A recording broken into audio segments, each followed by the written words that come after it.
The Mongol Empire conquered more land in 25 years than Rome did in 4 centuries, and then fell apart almost as fast as it was built. At its peak in the late 13th century, the Mongol Empire covered approximately 24 million square kilometers, roughly 16% of the entire land surface of the Earth, the largest contiguous land empire in recorded history. Genghis Khan unified the Mongolian steppe tribes in 1206, and within 2 decades, his armies had reached from the Pacific coast of China to the doorstep of Eastern Europe. But within roughly 150 years of Genghis Khan's death in 1227, the unified empire had fragmented into competing successor states, several of which were themselves in rapid collapse. This was not bad luck, and it was not caused primarily by outside pressure.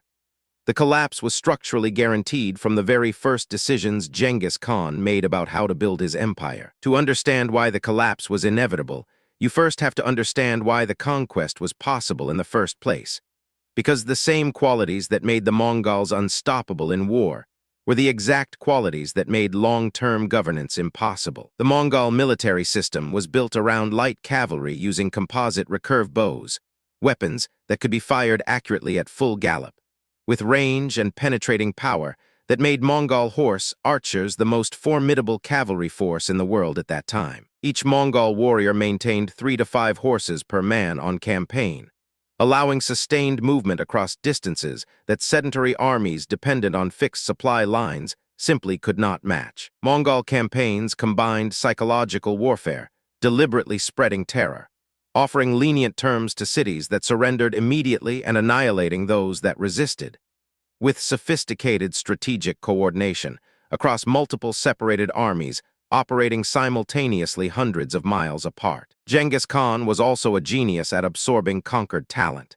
He incorporated Chinese engineers who gave his army's siege warfare capability the steppe nomads had never possessed, Persian administrators and translators, and military commanders from conquered peoples who demonstrated loyalty and skill. The Mongol war machine was not purely Mongolian.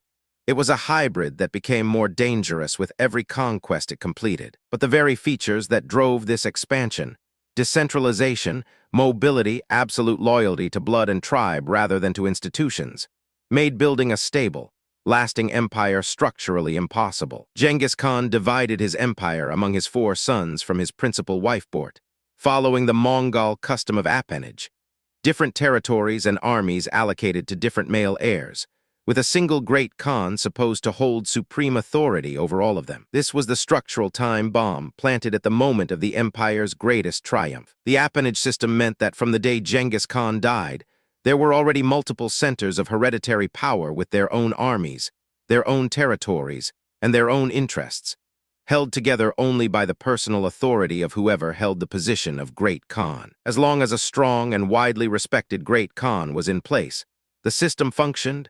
Ojdai, Genghis's chosen successor, proved a competent ruler and continued the conquests, authorizing the campaigns that destroyed the Jin dynasty in northern China and drove Mongol armies to the gates of Western Europe. Then Ojdai died in 1241, possibly from alcohol-related causes, while his armies were literally at the edge of Western Europe, and the sudden news of his death caused those armies to turn back, making Ojdai's death arguably the most geopolitically consequential death by alcohol in world history. Mongol political culture required that a new great Khan be selected by a Kurultai, a grand assembly of all Mongol nobility, princes, and military commanders, which in principle ensured the new leader had broad legitimacy, but in practice became an arena for competing factions as the number of powerful Chinggisid princes multiplied with each generation. After Ojdai's death, his widow Torjin Khatun governed as regent for 5 years while factions maneuvered. 5 years in which the momentum of Mongol expansion stalled, and the competing power centers began calcifying into permanent rivals. Ojdai's son Gayuk was eventually selected as Great Khan, but died in 1248, reportedly while traveling toward a confrontation with his own cousin Badu, ruler of the western successor state known as the Golden Horde. Another interregnum followed, and Monk, a son of Talyui, Genghis's youngest son, was finally selected as Great Khan in 1251, but only after purging large numbers of rival Ojdade and Chagatatid princes who had opposed his selection. The pattern was now established.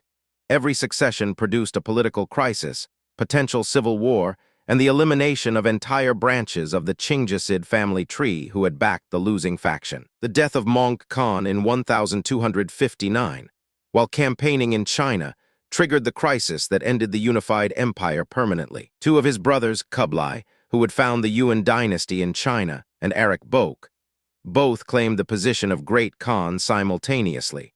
And for the first time, the empire faced not a contested succession, but an outright civil war between two claimants with roughly equal support. The Talyuid Civil War of 1260 to 1264 ended with Kublai's victory.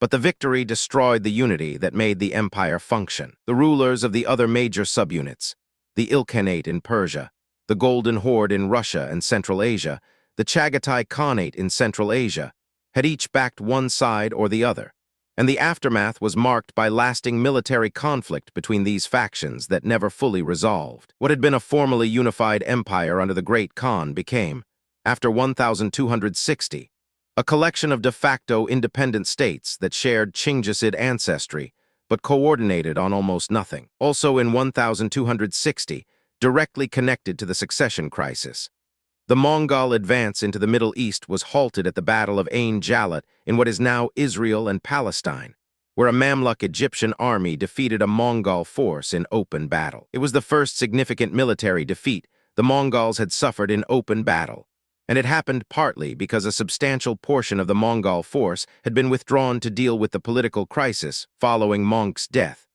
The structural political problem and the military collapse were not separate events. They were the same event playing out on two fronts simultaneously. Beyond the succession problem, there was a deeper economic contradiction at the heart of Mongol imperial governance that no ruler ever fully solved. Mongol steppe culture was built around pastoralism and raiding, wealth measured in herds and portable goods, a nomadic economy fundamentally incompatible with the intensive agricultural and urban economies of China, Persia, and Russia that the empire now controlled. In the immediate aftermath of conquest, some Mongol administrators actually proposed converting agricultural land to pasture, literally turning farmland into grazing land for Mongol herds, which would have destroyed the productive capacity of the most valuable territories the empire had just conquered. A Khitan administrator named Yelu Chukai famously argued against this under Ojdai, and succeeded in convincing the Great Khan that taxing a productive agricultural economy would generate far more wealth than destroying it. But this lesson had to be relearned repeatedly across the empire, and in many regions, the initial conquest had already caused devastating destruction of irrigation systems, agricultural infrastructure, and urban centers that took generations to recover. The Mongol rulers of conquered territories faced a permanent contradiction.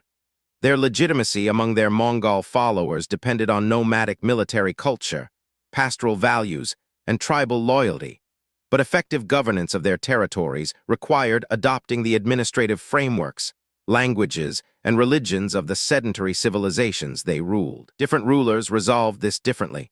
Kublai Khan became deeply immersed in Chinese culture and patronized Chinese institutions, while the Ilkhans in Persia eventually converted to Islam and became patrons of Persian culture.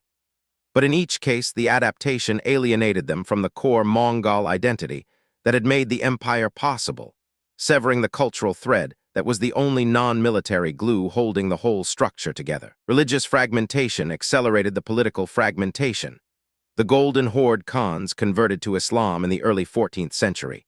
The Ilkhans converted to Islam under Ghazan Khan in 1295, and Kublai Khan patronized Tibetan Buddhism, making coordination between the successor states virtually impossible on any shared ideological or cultural basis. The final accelerant was the Black Death, the catastrophic plague pandemic caused by Yersinia pestis, which many historians now believe spread along the very trade and military networks that Mongol control had created across Eurasia. The Pax Mongolica, the relative peace imposed by Mongol dominance that had facilitated unprecedented levels of trade and human movement from China to Eastern Europe, had also created the pathways for the plague to travel enormous distances with devastating speed. The Black Death killed between 30 and 60% of the population in the most severely affected regions across Eurasia, and the Mongol successor states were not spared. The Golden Horde suffered severe losses that permanently weakened its military and economic capacity at exactly the moment when it was already struggling with internal succession conflicts. The Yuan dynasty in China collapsed in 1368 and was replaced by the Ming dynasty, which immediately set about dismantling the Mongol administrative infrastructure and closing China off from the steppe world that had produced it. The Khanate had already collapsed in the 1330s, following its own succession crises, compounded by plague mortality. The Golden Horde fragmented into multiple competing khanates through the 15th century, each too small and too internally divided to project the kind of power the unified horde had once commanded. The last figure to claim Chinggisid legitimacy at significant scale was Timur, known in the West as Tamerlane, who built a powerful empire in the late 14th century. But Timur was Turkic rather than Mongol, and his empire was a successor to the idea of Mongol power rather than a continuation of it. Historians including Timothy May, Jack Weatherford, and Reuven Amitai have each analyzed these structural forces from different angles, but the conclusion across all of them is consistent. The collapse was not caused by external pressure or misfortune. It was the product of an imperial system that was brilliantly engineered for conquest and fundamentally incompatible with sustained governance from the very beginning. The appanage system guaranteed competing heirs. The Kurultai guaranteed contested successions. The geographic scale guaranteed that central authority could never be effectively projected across the whole territory with medieval logistics.